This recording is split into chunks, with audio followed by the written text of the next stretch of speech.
Hi, Namaste everyone. This is Apoorva Naik. Welcome back to my YouTube channel आसान है with Apoorva Naik. आज के इस वीडियो में हम बात करने वाले हैं सेल ऑर्गेनेलीज के PYQs के बारे में. मैंने पहले 2 वीडियोस अपलोड कर दिए हैं जहाँ पे मैंने माइक्रो के और बायोकेमिस्ट्री के एंड बायोटेक के जो ऑर्गेनेलीज के PYQs आए हैं उसके सारे PYQs मैंने कवर किए हैं. इस वीडियो में हम स्पेसिफिकली जू के PYQs कवर करेंगे जो जू के 2011 से 2021 तक आए हैं. यहाँ तक मैंने सारे ऑर्गेनेलीज के PYQs अब ख़त्म कर दिए हैं. अब हम आगे के टॉपिक के तरफ बढ़ेंगे. ये वीडियोस ख़त्म होने के बाद जो और कुछ क्वेश्चंस अगर बाकी है, मैंने तो सारे कवर कर दिए हैं. अगर कोई बाकी है तो आप कमेंट बॉक्स में कमेंट करके मुझे ऑर्गेनेलीज के बारे में क्वेश्चन पूछ सकते हैं या फिर कोई और टॉपिक. अगर आपको ऐसा लग रहा है कि मैं उसके PYQs पहले कवर करूं तो आप वो भी कमेंट बॉक्स में कमेंट करके मुझसे पूछ सकते हैं. मैं वो टॉपिक पहले कवर करूंगी. तो आज हम सेल ऑर्गेनेलीज के जूलॉजी के स्पेसिफिकली PYQs कवर करेंगे. ठीक है, तो चलिए आगे बढ़ते हैं. अभी तक हमने बहुत सारी ऑर्गेनेलीज के PYQs कवर किए और हर वक्त जो सेम पैटर्न हमें देखने को मिला है ये है. एक तो मास्टर फॉलोइंग पूछा जाता है, वो भी सेम स्टेटमेंट के साथ, सेम ऑर्गेनेलीज के साथ. बहुत ज़्यादा छेड़छाड़ की नहीं जा रही है, इसलिए आप इस चीज़ को समझ पा रहे हैं कि ऑर्गेनेलीज को हमें ज़्यादा डिटेल में नहीं पढ़ना है. इसलिए मैं हर एक स्ट्रीम से क्वेश्चन लेके आ रही हूँ, तो आपको समझ में आ जाएगा कि आपको कितने लेवल तक उस चीज़ को पढ़ना है. ज़्यादा डीप नहीं जाना है. अगर हम इस सवाल को देखें तो इसमें देखिए, जो पहले हमें याद आ रहा है या फिर इजीली सॉल्व हो रहा है उसे पिक कर लेना. हमें पता है कि जो हमारा गोल्गी है वो क्या करेगा. या फिर पहले अगर हम देखें पेरोक्सिसोम, तो हमें पता है वो ऑक्सीडेशन करता है फैटी एसिड का. ये कवर हो जाएगा. Along with that conversion of lipid to carbohydrate. ऐसा क्वेश्चन मैंने पिछले वीडियो में भी सॉल्व कराया है आपसे, राइट. ग्लाइकोसोम का है, that is lipid to carbohydrate, वो कन्वर्जन करता है. अगर हम ER को देखें और गोल्जी को देखें, सो ER जो है वो N टाइप ऑफ ग्लाइकोसिलेशन कराएगा और जो गोल्जी है वो O टाइप ऑफ ग्लाइकोसिलेशन कराएगा. ठीक है, यहाँ पे मिसप्रिंटिंग हो गई है. अगर हम सेंट्रोसोम को देखें तो सेंट्रोसोम जो है वो माइक्रोट्यूब्यूल को ऑर्गेनाइजेशन करेगा. अब ये N ग्लाइकोसिलेशन क्या है, NO ग्लाइकोसिलेशन क्या है, हम मॉडिफिकेशन में भी पढ़ेंगे. लेकिन अब इसको याद कैसे रखें. हमें पता है कि एंडो, सो ई के बाद एन आता है, इसलिए अगर हम इंडोप्लाज्मिक रेटिकुलम को देखें तो वो एन टाइप ऑफ ग्लाइकोसिलेशन करेगा. और गोल्गी को अगर देखें तो जी के बाद ओ आता है, इसीलिए जो गोल्जी कॉम्प्लेक्स है वो ओ टाइप ऑफ ग्लाइकोसिलेशन कराता है. सो दे बोथ हम ऐसे याद रख सकते हैं. सो this is the overall concept. अगर हम आंसर सॉर्ट आउट कर दें तो क्या आ रहा है, ई का क्यू का जो है वो थर्ड आएगा, जो कि फर्स्ट में है और लास्ट में है. ये दोनों तो कट हो गए. उसके बाद अगर हम पेरोक्सिसोम को देखें तो वो ऑक्सीडेशन कराएगा, इसलिए मतलब P का 2 है, जो कि यहाँ पे भी है और यहाँ पे भी है. अगर हम R का देखें तो इसका आंसर हो जाएगा फर्स्ट. सो R का फर्स्ट लास्ट में, इसलिए इसका आंसर हो जाएगा D. ठीक है, आई होप यहाँ तक आपको ये समझ में आया होगा. इसका आंसर D है. ठीक है, अब हम आगे बढ़ते हैं. ये भी मैंने कराया है. अगर आपने वो थ्योरी वाला क्लास देखा है तो ये भी क्वेश्चन आप इससे इजीली सॉल्व हो जाएगा.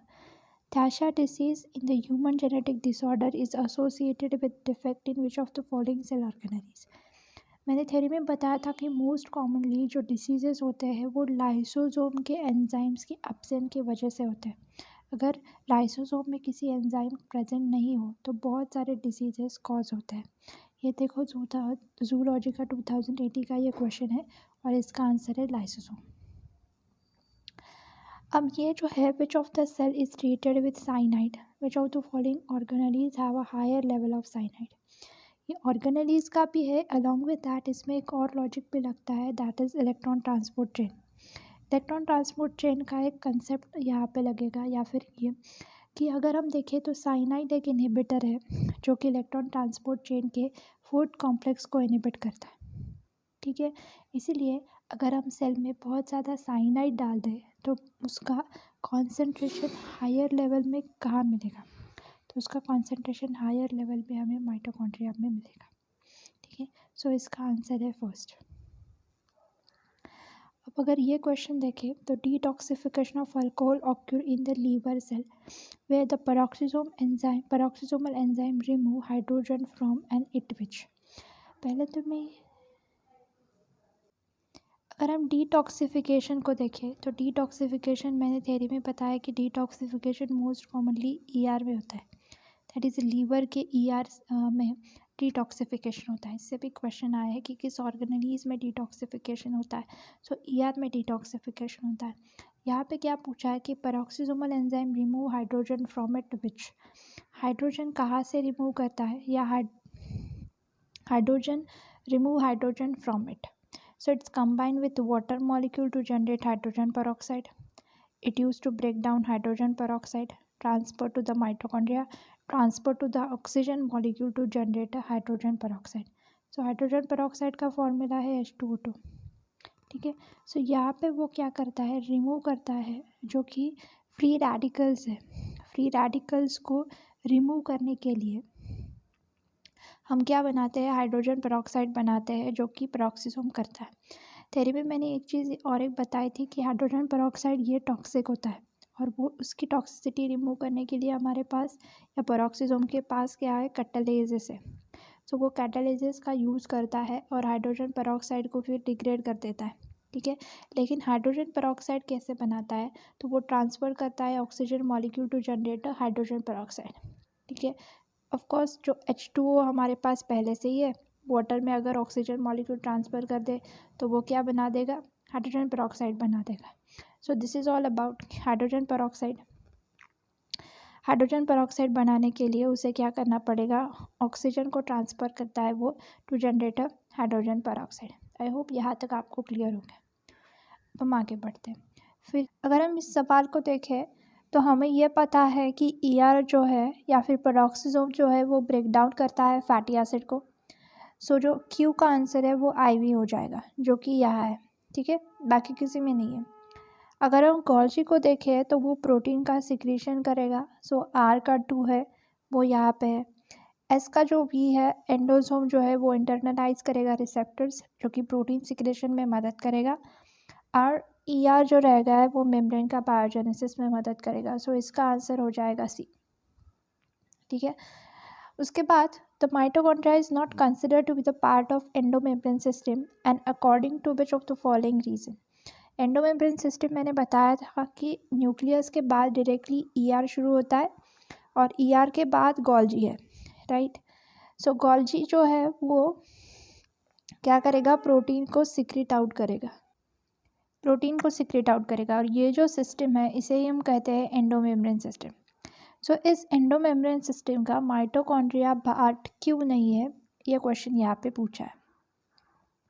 सो the mitochondria is not considered to be the part of endomembrane system on account of which of the following reason. पहला उन्होंने दिया, it is not undergo structural change, it is not derived from ER और Golgi, it is not synthesising protein and it is not attached to the. So जैसे कि मैंने figure करके आपको बताया कि अगर वो ER या गोल्जी से बाहर नहीं जा रहा है या फिर उससे सिक्रेट आउट नहीं हो रहा है, सो इसे हम एंडोमेम्ब्रेन सिस्टम का पार्ट नहीं कहेंगे। जो प्रोटीन्स एंडोमेम्ब्रेन सिस्टम से मतलब सिक्रेट आउट होते हैं गोल्जी से, उसे हम एंडोमेम्ब्रेन सिस्टम का पार्ट कहते हैं। इसीलिए माइटोकॉन्ड्रिया से या माइटोकॉन्ड्रिया एंडोमेम्ब्रेन पार्ट का पार्ट नहीं है क्योंकि it is not derived from ER और गोल्जी। बाकी कोई रीज़न नहीं हो सकता क्योंकि वो आउटर न्यूक्लियर एनवलप से अटैच नहीं है या फिर वो सिंथेसाइज नहीं कर रहा है या फिर अंडर को स्ट्रक्चरल चेंज, इसका कोई मतलब ही नहीं बनता।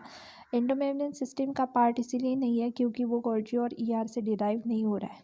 So that's it. ओके, ये क्वेश्चन है जो कि कुछ पॉइंट यहाँ पे ऑर्गेनेलिज के रिलेटेड है, इसलिए मैंने इसको यहाँ पे रख दिया है। हमें ये मैंने आपको ये बताया था कि न्यूक्लियोलस आपको याद रखना है, जो कि mRNA पहले क्वेश्चन देख लेते हैं। Among which of the following cell structure function pair identify the correct, यहाँ पे करेक्ट पूछा है। ठीक है, सो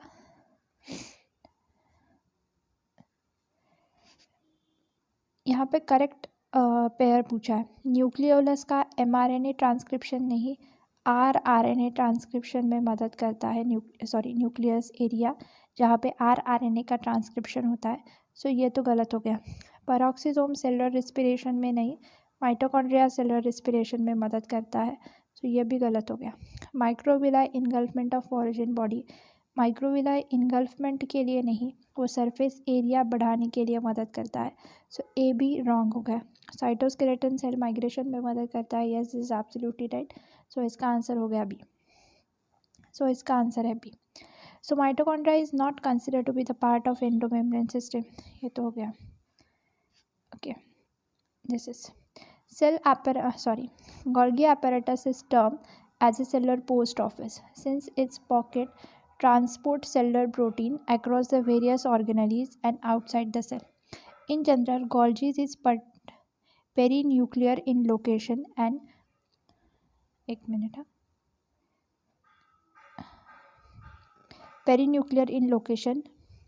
it's closely associated with endoplasmic reticulum.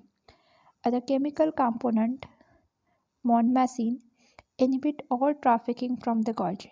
If Golgi is visualized by immunofluorescence microscopy after the treatment, which is the component the Golgi will be? सो यहाँ पे यही लिखा है कि हमारा Golgi जो है वो ट्रैफिकिंग में मदद करता है, ठीक है। और अगर उसकी जो ट्रैफिकिंग है, मतलब उसकी जो प्रोटीन ट्रांसपोर्ट जो बाहर करने की जो कैपेबिलिटी है, अगर इसको हम इनहिबिट कर दें, जो उन्होंने जो ड्रग यहाँ पे दिया है मोनिसिन, ठीक है, मोनिनसिन। सो ये जो ड्रग है वो प्रोटीन ट्रैफिकिंग को इनहिबिट करेगा। अगर वो प्रोटीन ट्रैफिकिंग को इनहिबिट कर रहा है तो Golgi में क्या होगा? सो ऑफ कोर्स ये प्रोटीन ट्रैफिकिंग को इनहिबिट कर रहा है। इसका मतलब ये बनता है कि जो ER से, मतलब ये न्यूक्लियस है, राइट, ये न्यूक्लियस के बाद ये ER है और ER के बाद ये Golgi है।